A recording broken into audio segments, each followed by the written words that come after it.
Bienvenidos a Campus Global, el programa de análisis multidisciplinario de AFIT, que tiene como propósito que todos podamos aprender sin la necesidad de tener un carnet. En esta ocasión vamos a hablar de un tema, a mi juicio, fascinante, de sectores que están diciendo que el capitalismo ha fracasado, incluso que es malo, y que hay que cambiarlo. Para eso entonces, estos son nuestros invitados.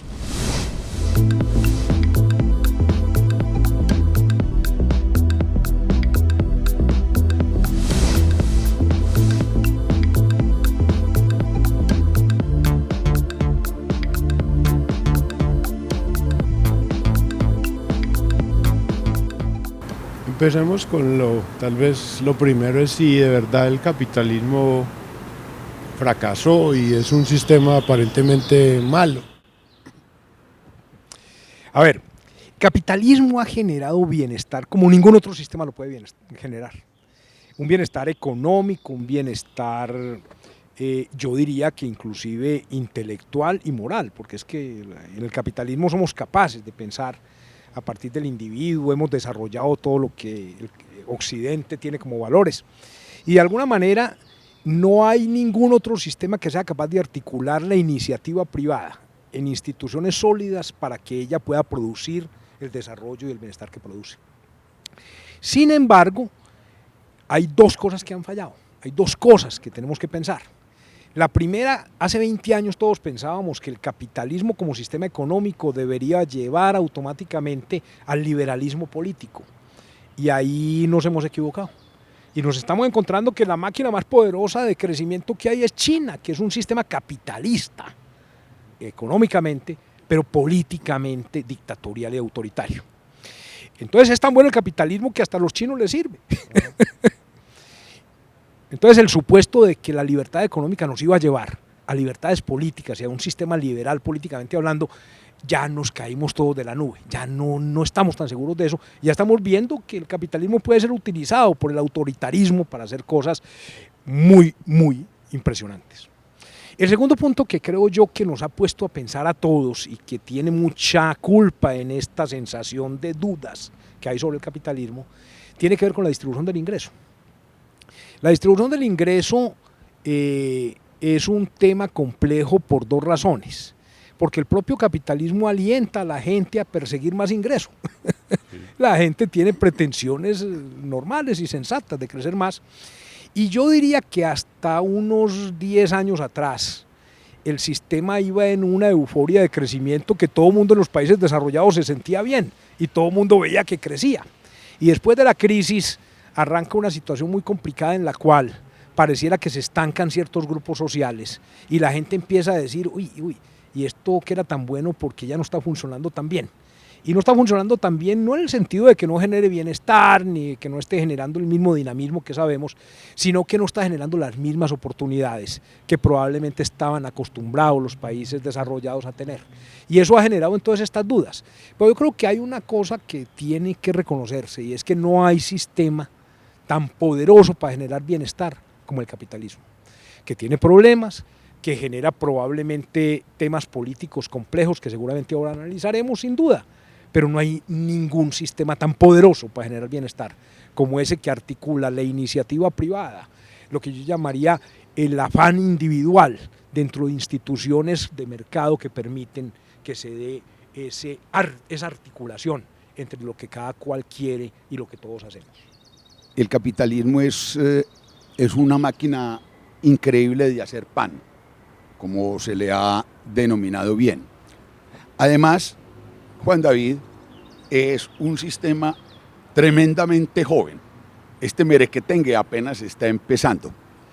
Y yo tengo la impresión de que muchas de las cosas que surgen con relación al capitalismo tienen que ver con la persistencia de formas de pensamiento arcaicas, terraplanistas, las he llamado yo en alguna parte. Estas cosas surgen periódicamente surgen estas insatisfacciones con este capitalismo. Pero vea, yo tengo ahí quería mostrar unos datos. Entre 1960 y 2018, el PIB per cápita mundial se multiplicó por 27 en términos nominales. Pasó de $450 a 12.000.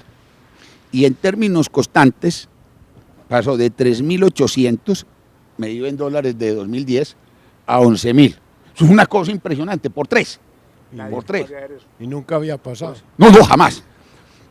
La pobreza. Estos son datos del Banco Mundial que puede cualquiera consultar en su base de datos. La pobreza agobiaba al 50% de la gente hace solo en 1985. Hoy el 10%, hoy está en el 10%. Y todo indica que la pobreza más extrema podrá ser eliminada, Chucho, en 15 años, en 10 años. ¿Sí? Y si uno mira más atrás, los datos son más asombrosos. Hay un autor inglés que se llama Agnus Madison. Madison hizo datos de macroeconomía antigua y hay un instituto que ha seguido pues ese trabajo. Entonces ese tiene esos datos antiquísimos. Entonces uno mira los datos de Madison y se encuentra con que entre el año 1500 y el año 1820 prácticamente eso no progresó. Y hacia atrás la misma cosa. Entre el año 1 de la era cristiana y el año 1000, la población se mantuvo estática, lo que puede significar que el crecimiento económico no hubo. Ahora, el crecimiento económico moderno, como lo define Kuznets, y que se entiende como el aumento del producto por habitante, empezó, digamos, hace unos 250 años, ¿cierto? Eso es el crecimiento económico moderno. La vida civilizada empezó por allá con la escritura, ¿cierto? En Babilonia, hace unos 7.000 años, ¿cierto? Sí. Y la humanidad, si uno se sitúa con la Venus mitocondrial africana que encontraron, que es que la ancestra de todos, entonces esa apareció, parece que hace 200.000 años. Entonces, puesto esto en escala de un día, significa que el capitalismo y el crecimiento no lleva sino 2 minutos. Es una cosa impresionante lo que se ha logrado. Entonces sí, es una increíble máquina de hacer pan. Pero entonces si o sea, negar el beneficio que ha tenido es como estar empeñado en defender una idea que no tiene sustento. Jesús decía que, digamos, que había un problema que era la desigualdad. Yo en eso no estoy tan convencido porque creo que para mí el problema no es la desigualdad, sino la movilidad social. O sea, si Bill Gates se gana mucha plata, pues por algo será. O sea, no es porque es una mala persona, pero ¿dónde está el problema de la desigualdad, que es casi siempre lo que dicen, y que los empresarios no deberían ganar tanta plata y todas esas cosas que me parecen un poco desproporcionadas? Separemos como 3 cosas, hombre, Juan David. A ver, la primera, digamos una cosa, es que realmente las instituciones del capitalismo en realidad son jóvenes. Ajá. Y yo estoy seguro de una cosa: cualquier persona de clase media hoy vive mejor que un rey de Francia en el siglo XVI o XVII, ¿no? O sea, Platón vivía igual que cualquier intelectual de hace 4 siglos. Hoy cualquiera vive mejor que Platón. Y cualquiera vive mejor que un aristócrata del siglo XVI o XVII. Con seguridad. Tenemos una, digamos, comodidad vital impresionante. Entonces yo creo que hay que sacar de la discusión en que el capitalismo no sea la máquina más poderosa de generación de bienestar que la humanidad se ha inventado. Yo diría que es el mayor invento de la humanidad desde el punto de vista de bienestar económico. Ahora bien, en el tema de la desigualdad hay un segundo punto que hay que analizar. Yo diría que en principio la sustancia del capitalismo es que el esfuerzo individual lleve al bienestar individual. Lo que el capitalismo hace es articular los esfuerzos individuales sin que eso genere un colapso o un caos. Sí. Y logra instituciones como el mercado, en los cuales vos puedes perseguir lo tuyo, vos lo tuyo y yo lo mío, y eso no genera un caos, sino que genera prosperidad. Ajá. Entonces, en cierto sentido, la base del capitalismo es que te retribuya el esfuerzo individual, porque uno entonces no haría nada. Y el éxito. Y el éxito es perfectamente lógico y natural. problema es que hay épocas en que el sistema genera más oportunidades que otras. Entonces yo te decía hace un rato, conversando antes de este programa, un grafiquito impresionante en Estados Unidos, donde en Estados Unidos hace 10 años nadie hablaba de desigualdad, nadie, ningún economista respetable hablaba de desigualdad o de distribución del ingreso. En Estados Unidos mira uno lo que llamaríamos el indicador de movilidad social, entendido como cuánto ganan los hijos en su edad de 30 años versus a lo que ganaban los padres en su edad de 30 años. Y se encuentra con que en Estados Unidos, en la década de los 40, el 90% de los hijos ganaba más que los padres. Y ahora solo el 50%. Entonces hay la mitad de la gente que no siente que ese crecimiento, digámosle, exuberante, se esté regando por toda parte. Yeah. Y la gente es más ilustrada, porque es que la gente es más educada. Y entonces la gente que es más educada dice, ve, ¿y esto por qué no está funcionando tan bien como queríamos? Y entonces empieza a reclamar. En cierto sentido, parte del éxito del capitalismo es que todo mundo somos un poquito más ilustrados, tenemos mejor educación, entonces somos capaces de pedir más. Entonces sí creo que hay que ponerle cuidado a esos temas. Ahora, el tercer punto es que técnicamente hablando, yo sí creo que hay un tema en lo que yo llamaría la distribución del ingreso que es complejo. Es que, de alguna manera, hay tendencias en el sistema capitalista a que quien toma la iniciativa pueda llegar a establecer monopolios que de alguna manera evitan, incluso él mismo evita que haya entrada de nuevos competidores. Entonces, la sociedad tiene que estar vigilante acerca de lo que yo llamaría el acceso a mercados de la competencia. El que vos no llegues a convertirte en el rey único de algo y que bloquees la entrada de todos, a que no desarrolles formas de no pagar impuestos, porque es que fíjate que en el mundo de hoy es muy fácil deslocalizar las cosas. Y entonces, ¿dónde ganas plata? Yo uso Google. ¿Google paga plata aquí de impuestos? No creo. ¿Dónde las paga? ¿Sí me explico? Amazon, no sé quién. Entonces yo creo que se nos ha ido generando un nuevo problema importante, me parece que hay que resolver socialmente hablando, de cómo hacer equitativo el pago de impuestos en un mundo que definitivamente no tiene barreras para el capital. Entonces, resumiendo, hombre, vea, el sistema es tan poderoso como nada en la Tierra, es lo mejor que le ha pasado a la humanidad, ¿cierto?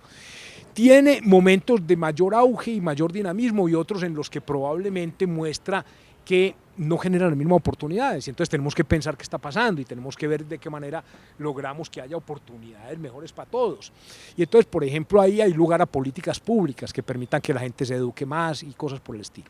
Y tercero, pues mal que bien, generamos problemas automáticamente, problemas también de alguna manera de legitimidad social que tenemos que resolver, y tenemos que lograr que se paguen impuestos y tenemos que lograr que haya de alguna manera lo que yo diría un tratamiento equitativo desde el punto de vista impositivo a todos los agentes económicos. O sea, no faltan problemas, pero la máquina es poderosísima y somos capaces seguramente de manera inteligente de crear los sistemas políticos que administren esos problemas de manera eficiente. Pero entonces no es que el problema esté en el capitalismo necesariamente, sino en las habilidades del Estado para hacerlo funcionar y no echarle el muerto al capitalismo y decir que es el culpable. No, Juan David, más aún, es que mejor dicho, imagínense ustedes qué sería la humanidad sin capitalismo, cuál sería el nivel de vida que tendríamos todos ahora si no hubiera habido la revolución industrial. Estaríamos sembrando papas pues para poder comer en situaciones completamente inferiores. No podríamos dedicarnos a conversar Ni sobre la riqueza, estaríamos ocupados en la agricultura. Vea, a mí lo primero que quiero decir es que hay un gran error, hay una gran confusión intelectual con esto del ingreso. Los ingresos no se distribuyen, por lo menos no la mayoría, los ingresos se ganan. Y los ingresos se ganan en el mercado, vendiendo cosas en el mercado. Entonces los ingresos de uno son los gastos de los demás. Y aquellos que tienen más grandes ingresos son aquellos que son plebiscitados por el mercado. Entonces el señor de Amazon, ¿por qué el señor de Amazon tiene alto ingreso? Pues porque hay millones y millones de personas usando los servicios que prestan. ¿Por qué el señor de Google y todos los otros señores tienen altos ingresos? Pues porque hay miles y miles y millones de personas usando su sistema operativo o los computadorcitos o los teléfonos inteligentes de Steve Jobs y las otras cosas. Entonces, si queremos acabar con los ingresos de esos tipos y volverlos pobres, pues les dejamos de comprar. Ahora, lo que los tipos han ganado es ridículo con relación al beneficio que eso ha traído a toda la humanidad. Por Dios, por Dios, por Dios. Lo que estos teléfonos y estas cosas le están dando, sobre todo a la gente más pobre, lo que les ha permitido alcanzar es absolutamente increíble. Veamos otro punto. No importa los ingresos que gana la gente. Yo me refiero, Chucho toca un punto que es el importante. Hay unas diferencias que son importantes, pero yo quiero referirme a una cosa que es muy fastidiosa. A esa que es que el 1% y no sé cuánto, eso es muy fastidioso. Lo que importa no es lo que los ricos ganan, sino lo que hacen con el ingreso. Los ricos no se gastan el ingreso en papas fritas o hamburguesas. Por ejemplo, este señor que es el más grande, Bezos, ¿sí?, podría comprarse 2.350.287 Big Macs diarias. Y si ella las comprara, entonces sí, claro, su gasto podría privar de hamburguesas a todas esas personas. Pero se come 2 o 3. ¿Y qué hace con el resto? Está condenado a invertirlo. Está condenado a hacer negocios que producen más cosas, que emplean más. Entonces eso es el destino, ¿cierto?, de esos ingresos. Entonces, en cierto sentido, esos grandes ricos, esos ricos son como los mayordomos, los administradores, ¿sí?, de esa infraestructura, de esas máquinas, de esas fábricas que producen la riqueza social.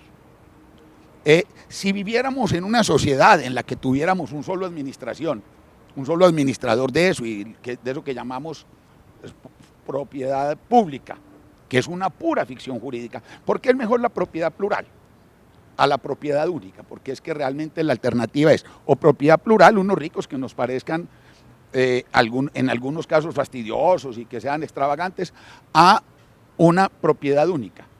Porque el mercado sanciona más fácilmente y castiga más fácilmente los errores, es que el mercado es para eso, de los que cometen errores en esa utilización de los activos de la sociedad.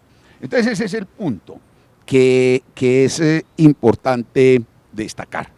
Lo que hacen los ricos con su riqueza con su ingreso es finalmente lo relevante, no cuántos ganan.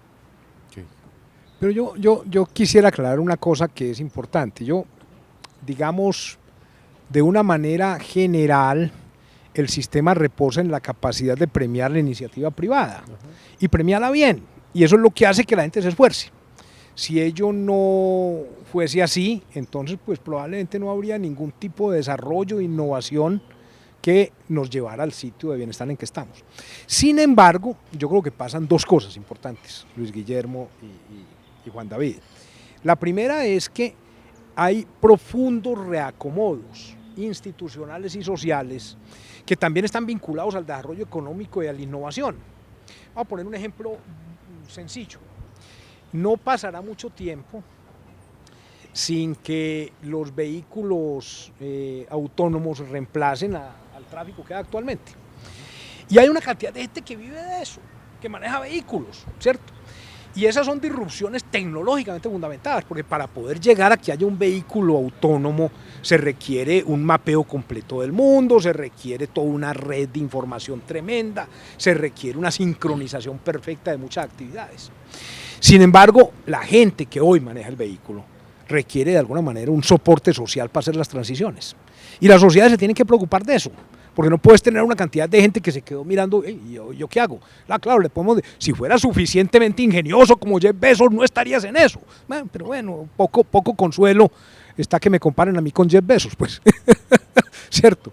Pero yo creo que las sociedades sí tienen una labor que hacer, con aquello que yo llamaría el ser humano corriente, no muy brillante, no muy ingenioso, no muy innovador, que está acostumbrado a vivir en ciertas estructuras sociales que están cambiando profundamente por el bienestar de la humanidad, seguramente. Yo no tengo la menor duda de que lo que ha pasado con el sistema de información, con las redes, es un adelanto inmenso, beneficioso para la humanidad. Claro, Chucho, de acuerdo. Pero hay que ayudarle a la gente a que haga las transiciones. Chucho, no, es inherente al concepto mismo de sociedad la noción de solidaridad. De eso no me cabe la menor duda. De eso no me cabe la menor duda. De eso no me cabe la menor duda. Solidaridad. Solidaridad con el que definitivamente le va mal, solidaridad con el que sufre, solidaridad con el que puede. Pero ese es un concepto que hay que vehicular y que hay que impulsar, porque es que el concepto de redistribución, que es el que se maneja, está teniendo unas implicaciones también en la valoración ética del sistema capitalista que son profundamente indeseables. Pero en ese punto yo quisiera ponerlo más simple, porque es que a veces la retórica de los enemigos del capitalismo es que quisieran convencer a la gente que los ricos son malos per se y que el empresario es malo y que una empresa es como un antro de maldad. Como si un empresario que produce cosas y que se tiene todo el derecho a ganarse una ganancia por eso, no hiciera un beneficio a la sociedad. ¿Quién dijo que ser empresario resultó maligno? Y no podemos permitir que eso se piense, se generalice o sea digámosle, una razón en una discusión profunda, que creo que es la del bienestar de una sociedad. Ajá. No, yo pienso que el empresario innovador es el motor de la sociedad y es el que de alguna manera te da Totalmente. el estatus que la sociedad tiene. Una sociedad sin empresario innovador es una sociedad pobre y la miseria bien repartida, pues valiente gracia, ¿cierto? De que no sirve miseria bien repartida. Lo que pasa es que yo creo que tenemos que crear instituciones sociales que moderen lo que yo llamaría las consecuencias negativas, que siempre existen, de externalidades negativas, sobre ciertos grupos sociales, ¿cierto? A mí me parece muy importante, por ejemplo, una cosa, en Estados Unidos toda la globalización tiene que haber sido benéfica para el desarrollo del país, pero probablemente cierta apertura a mercados chinos, que fue muy importante además para que el mundo creciera como ha crecido, ha terminado por poner en duda la supervivencia de cierto cordón industrial que probablemente no estaba preparado para competir con ellos. Entonces hay gente que está sufriendo una transición y entonces que vota por cualquiera, pues porque qué más, está desesperado, vota por cualquiera. Y de ahí surge entonces el populismo y surgen unos riesgos distintos que son muy complicados. Yo creo que tenemos que cuidar la sociedad.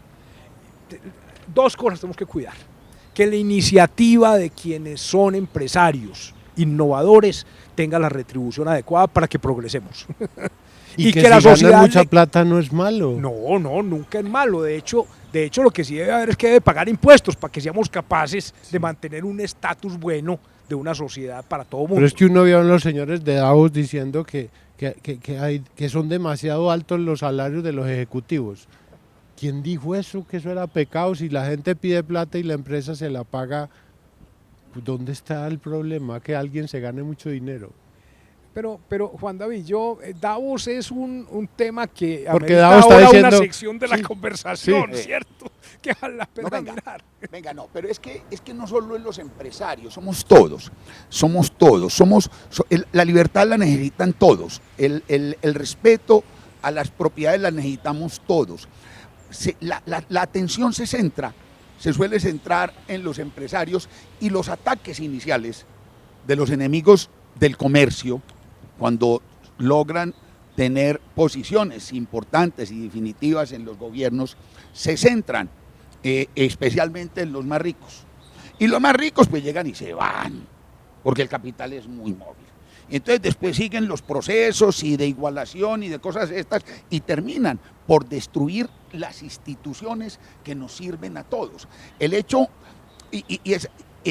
de que uno se aproveche más o menos de las libertades no significa que la libertad no debe estar distribuida por igual a todo mundo, porque es que nadie sabe quién es el que la va a necesitar en un momento dado, esa es la esencia del asunto. Pero en las actividades cotidianas todos estamos haciendo un uso de esa libertad económica, que es en definitiva la esencia de este sistema capitalista, la libertad de buscar mis negocios, la libertad de cambiar, la libertad de buscar mis socios, la libertad de buscar mis inventos, la libertad de hacer, la libertad de elegir. Esta es el corazón de esta cosa. Chucho plantea un tema que es muy interesante: libertad económica sin libertades civiles y políticas. El caso de los chinos. Ese tema es muy viejo. Los economistas fisiócratas franceses del siglo XVIII, sí, que eran partidarios del antiguo régimen, le plantearon al rey, a los reyes: vean, hombre, no, libertad económica total impuesto único, con eso sostenemos el Estado y laissez-passer, deje que esos comerciantes y toda esa gente se arregla. Libertad en lo económico, nada de libertad en lo político y en lo social. Y claro, China está mostrando de que pueden existir libertades económicas sin libertades políticas. Ahora, lo dudoso es que puedan existir libertades políticas sin libertades económicas. Seguramente no, pero ese es un experimento muy interesante que habrá que discutir otro día. Pero yo de todas maneras quisiera insistir en una cosa. Sí. Mire, de nuevo, la prosperidad material que genera las instituciones del capitalismo, ambientando la posibilidad de que todos busquemos nuestro beneficio personal y que eso no genere un colapso. Eso es definitivamente lo más importante que nos ha pasado en la humanidad en los últimos siglos. Pero tenemos retos institucionales, yo creo que tenemos retos muy profundos, tenemos retos que tienen que ver esencialmente con toda la transformación, cómo afecta a todos los grupos sociales, de qué manera podemos facilitarle a la gente que pueda tener mejores condiciones, que la gente pueda aspirar a que el sistema los proyecte hacia el futuro. O sea, yo creo que no podemos quedarnos tranquilos y decir, no, es que las instituciones funcionan bien. No, yo creo que son poderosísimas, que tienen todo lo que yo llamaría la dinámica esencial que necesitamos. Pero necesitamos pensar las sociedades con cariño humano, lo que yo diría. O sea, necesitamos pensar de qué manera todos los, bueno, lo decía solidaridad, pues cierto, el principio esencial de solidaridad. Sí, por supuesto. Pero necesitamos de alguna manera que esas instituciones sean benévolas hacia lo que yo llamaría todos los grupos sociales. Porque hay una cosa que finalmente es cierta y que no se nos puede olvidar. Las estructuras de poder reflejan grupos. Y naturalmente es mucho más fácil ser poderoso teniendo riqueza que no teniéndola. Es mucho más fácil acceder al poder. Y entonces obviamente esto genera una pugna en la cúspide del poder entre quienes tienen poder y lo pueden detentar y quienes dicen, no, yo no lo tengo suficiente, entonces ¿cómo hago para destruir esto? Si no logramos armar un pacto social complejo, bonito, en el que ofrezcamos a todo mundo oportunidades y la gente sienta que de alguna manera puede progresar, pues entonces estaremos en unas pujas políticas que están siendo mucho más complicadas de lo que queríamos que fueran. Y yo creo que el populismo es una amenaza muy grande. Y es una amenaza que depende de eso, depende de que la institucionalidad no le genere a todo mundo oportunidades. Entonces yo creo que tenemos que proclamar la importancia de la iniciativa individual y del sistema capitalista como una institución que es capaz de organizar esto a través de mecanismos de mercado para lograr bienes de otra manera no adquiribles o no conseguibles. Pero al mismo tiempo tenemos que velar porque la institucionalidad sea tan inclusiva que no nos genere estos problemas políticos tan complejos que estamos viviendo. Sí, yo creo que al capitalismo hay que, más que reformarlo, hay que cuidarlo. Hay que cuidar sus instituciones básicas, que son instituciones que se han manifestado de manera muy espléndida bajo el capitalismo, pero que se han ido construyendo a lo largo de los siglos. División del trabajo, intercambio voluntario, propiedad, moneda y cálculo económico. O sea, son las 5 instituciones del capitalismo. En ellas nos vemos todos. ¿Y eso quién lo inventó? Nadie inventó, ay, qué bueno inventemos eso. No, eso se fue dando en un proceso de experimentación, de prueba y error. Y los hombres fueron concluyendo que respetando esas instituciones nos iba mejor como humanidad. Si no hubiéramos descubierto estas instituciones, probablemente hubiéramos colapsado como especie hace muchos siglos, hace mucho rato. Ahora, entonces esto hay que cuidarlo. Y lo que hay que cuidar alrededor de eso es la libertad. Entonces uno mira, yo quiero traer un cuento, Juan David, es el de estos índices de la libertad, que publican algunas instituciones, el Instituto Fraser saca uno, la Fundación Heritage saca otro, y miran 5 cosas que tienen que ver con estas instituciones profundas. Tamaño de gobierno, muy importante, estamos de acuerdo, hay que cobrar impuestos y hay que ayudarle a la gente, eso es básico. Las diferencias que tenemos algunos economistas tienen que ver con que ni tan tal ni muy muy. Si los impuestos no pueden agobiar, ni podemos convertir el Estado en una máquina de beneficencia social que deje a todo mundo dependiente y lo más grave del asistencialismo es que le quita a los individuos su sentido de responsabilidad individual consigo mismo y sus familias. Pero eso es clave, tamaño del gobierno. Estado de Derecho, respeto a los derechos de propiedad, sin eso no hay nada. Sin eso no hay nada. Sin eso no hay absolutamente nada, no funciona. Donde no se respeta la propiedad, donde no se respeta los derechos de la riqueza bien adquirida, entonces allí no funcionan las cosas. Moneda sana, eso es fundamental. Moneda sana. La moneda no es un invento de los estados. En esta época eventualmente los estados tienen control de la moneda. En el pasado no lo tuvieron y puede que de pronto lo pierdan en el futuro. Ajá, no sabemos. Es factible, el Bitcoin y toda esta cosa. Cosas. En Colombia tuvimos en el siglo pasado moneda libre, banca libre, y no fue mal periodo. Moneda sana. Entidad emite y punto. Libertad de comercio, fundamental. Y la regulación. La calidad de la regulación es importante. En lo financiero, en lo laboral, en la misma cosa pues de los negocios, la regulación que se pone. Porque estoy de acuerdo con Chucho. Hay que tener finura en eso. Pero allí es como yo digo, hombre, yo respeto mucho el mercado, Chucho. Yo respeto mucho el mercado y respeto mucho que el mercado hace cosas. Entonces, uno ve los ricos nuevos. Entre los ricos más ricos del mundo no están los hijos, ni los nietos, ni de los Rockefeller, ni de los Ford, ni de nada de esas cosas. Porque las bases de la riqueza las desplaza la innovación. No es la herencia, como dice Piketty. No es la herencia, como dice Piketty. No, él reconoce que no es la herencia. Él lo reconoce. Lo que pasa es que a veces lo dice y después no. Pero la herencia tampoco es mala. La herencia tampoco es mala. Si se prohibiera por completo la herencia, el sentido de ahorro decaería mucho. Pues, ¿uno para qué? Uno ahorra y trabaja para dejarle alguna pendejada a los hijos, ¿sí? No más. Sin herencia. Es que no es la herencia solo de los ricos, es la herencia de todos, la que vamos a prohibir. Entonces, no. Yo creo que ese cuidado de la libertad en esas dimensiones es fundamental y uno encuentra que esos países que cuidan mejor esa libertad, esas instituciones que respetan mejor los derechos y todas estas cosas, pues son los países que más ricos. Los críticos del capitalismo dicen que mire que es que los escandinavos con un socialismo muy avanzado lograron una sociedad mejor.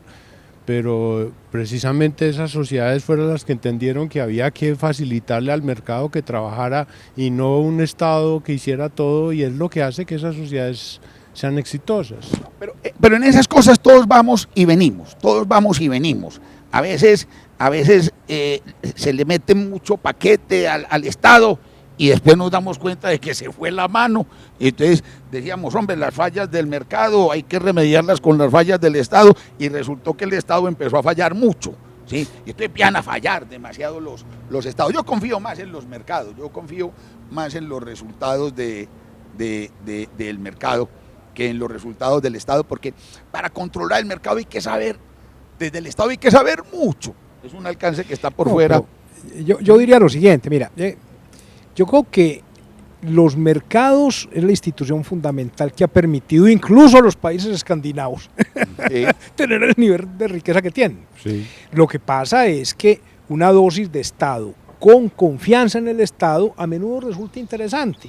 El problema es que vos en un país como Colombia, si tenés sensación, en un país no como Colombia, como cualquier país, si tenés sensación de que hay corrupción, de que se roban la plata, entonces pues muy probablemente la legitimidad del Estado es baja. Pero si en Escandinavia, en los países escandinavos, hay una sensación de que los bienes producidos públicamente son bien producidos, eficientes, pues a lo mejor esa es la forma de proveer cierto, vamos a decir, nivel de satisfacción social básico sobre el cual construir todo lo que llamaríamos la iniciativa privada. Yo te diría, mira, el tema de cierta protección social, no sé, yo creo que en el siglo XX hemos trabajado muchísimo el tema de lo que llamaríamos cierta dosis de protección social, de cuidar ciertos derechos de la gente, de vigilar las asimetrías de información que generen perdedores y ganadores para darles un estatus como de campo limpio a las cosas. Yo creo que siempre hay la necesidad de que el Estado intervenga también frente a fallos de mercado claros, ¿cierto? Lo que yo creo que hay que vigilar es, primero, que cuando el mercado funcione bien es el mejor mecanismo. No lo estorbes, claro, porque perdemos todos, no solo uno, sino todos. Segundo, que cuando haya fallas de mercado seamos capaces de estructurar intervenciones efectivas, que no sean más dañinas que aquello que estamos mejorando, ¿cierto? Y que de alguna manera, en medio de todos, le generemos a la sociedad en su conjunto ciertas garantías mínimas de existencia digna, que yo sí creo que es necesario que tengamos. Entonces, que las instituciones que funcionan del capitalismo funcionen bien, y yo creo que lo que dijo Luis Guillermo es perfectamente claro. Esas son las cosas que garantizan. ¿Usted se imagina una sociedad donde nos estemos rapando las cosas? Que yo te quite ahora las cosas aquí. No, sí, horrible. Pues sin derechos de propiedad no tenemos nada. Esos principios que tú mencionaste son fundamentales. Necesitamos corregir los problemas que se generan a través de un Estado eficiente y evitar que reemplacemos ineficiencias privadas por ineficiencias públicas que son definitivamente más gravosas y más agobiantes que las que pueda dar el mercado. Sí, yo creo que hay que, voy a poner un concepto. A mí me asusta mucho la coacción, me asusta mucho el Estado coactivo y me asusta mucho el crecimiento. Yo soy de los partidarios de un Estado limitado. Ahora, no creo que todos los problemas de la solidaridad, de los bienes públicos y de la vida social tengan que resolverse por la vía de la coacción del Estado. Creo que una de las cosas que hemos perdido en el siglo XX fue sociedad civil. Perdimos mucha sociedad civil, hemos perdido mucha sociedad civil.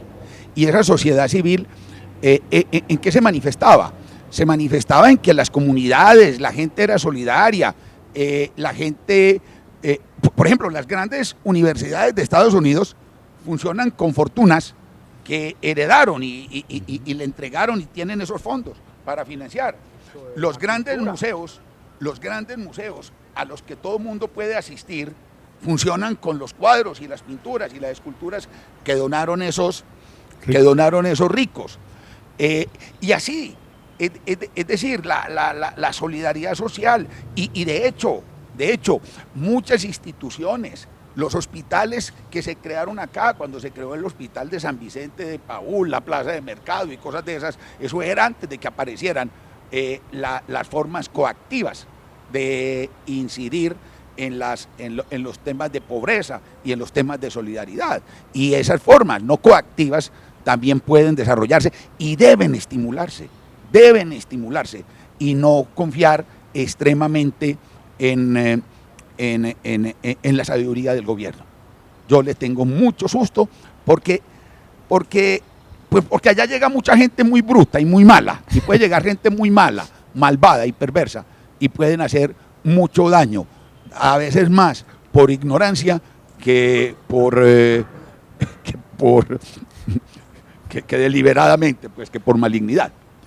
Pero en esa misma línea entonces, porque como veo que la discusión que yo quería plantear hoy es que le estamos echando la culpa al capitalismo como el que es la célula madre de todos los males, y finalmente lo que vemos también es que las instituciones tienen que ser mejor, que lo que necesita una reforma más acelerada es el Estado que el mismo capitalismo, que se necesitan leyes que hagan que el capitalismo sea bueno. Por ejemplo, el antimonopolio es una garantía de que el capitalismo finalmente no se muera.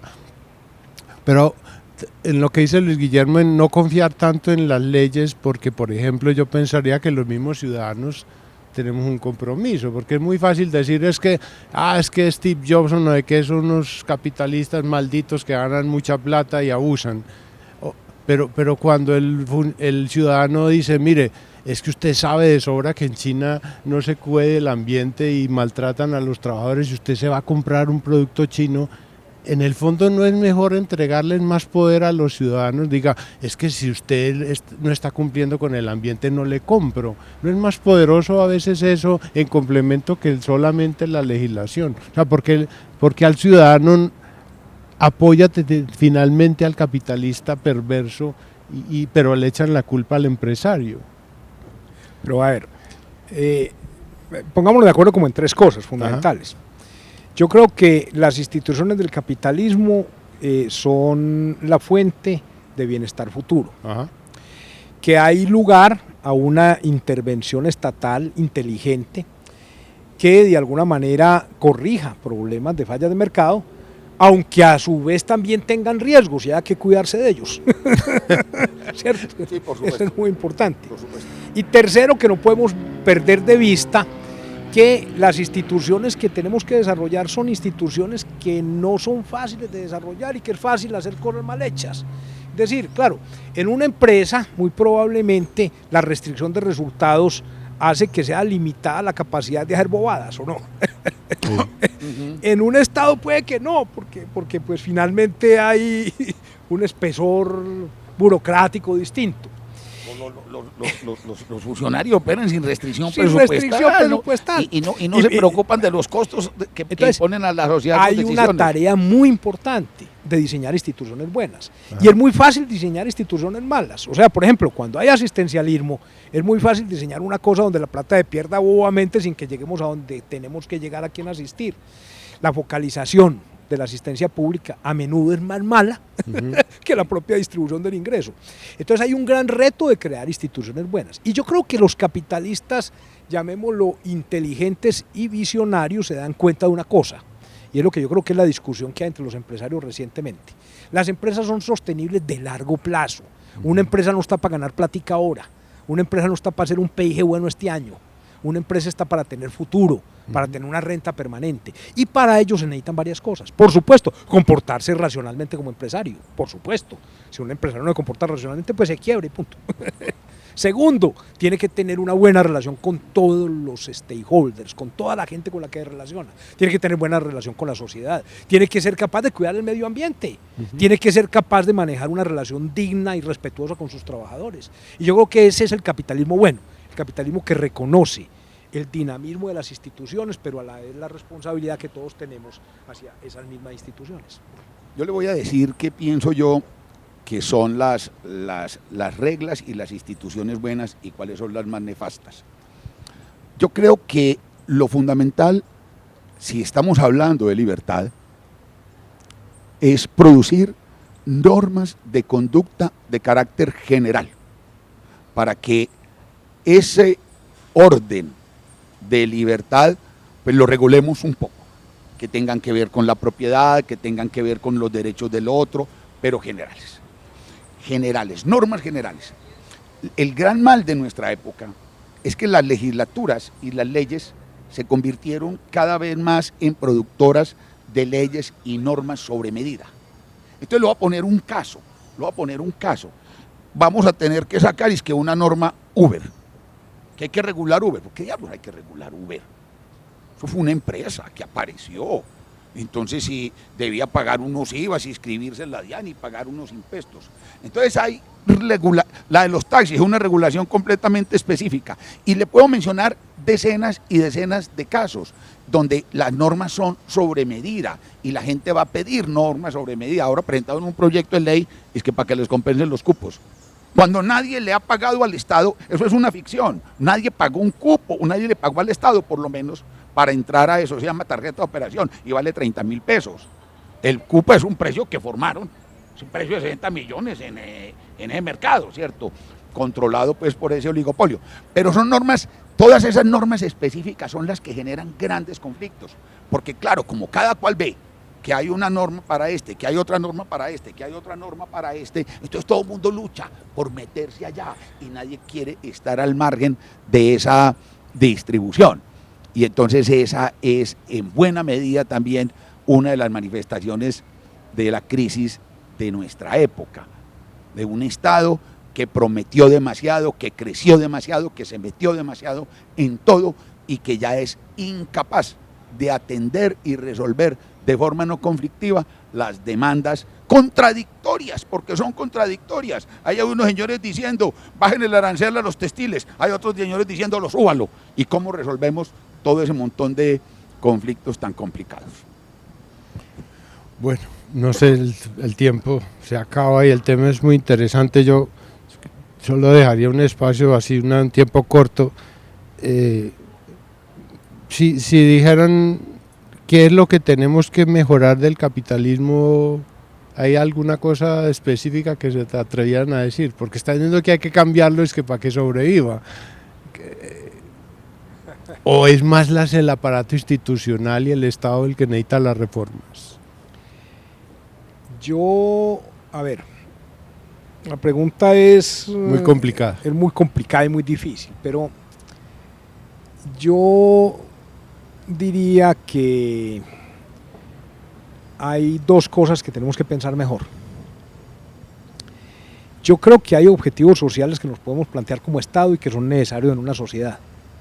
Pero tenemos que ser capaces de diseñar mercados, diseñar mecanismos, diseñar instituciones que sean efectivas para esos propósitos y que eviten hasta el máximo que se dé un funcionamiento, vamos a decir, irracional o corrupto o no focalizado en esas instituciones.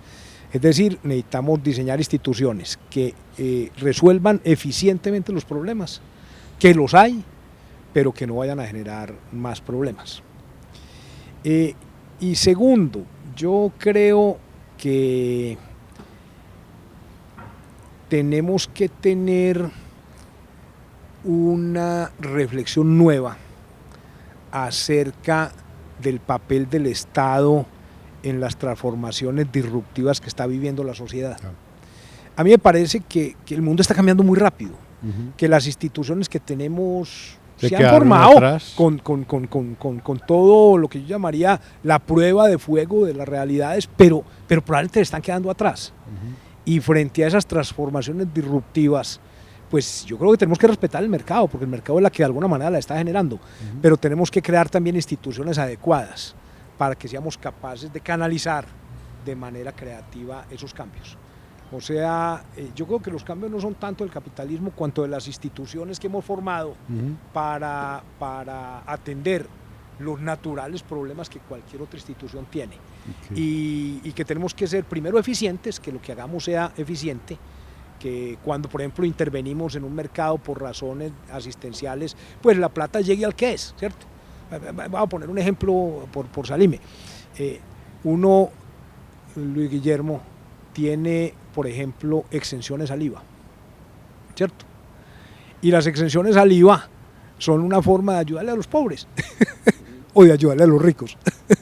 O sea, eso queda bien distribuido, no queda bien distribuido, ¿cierto?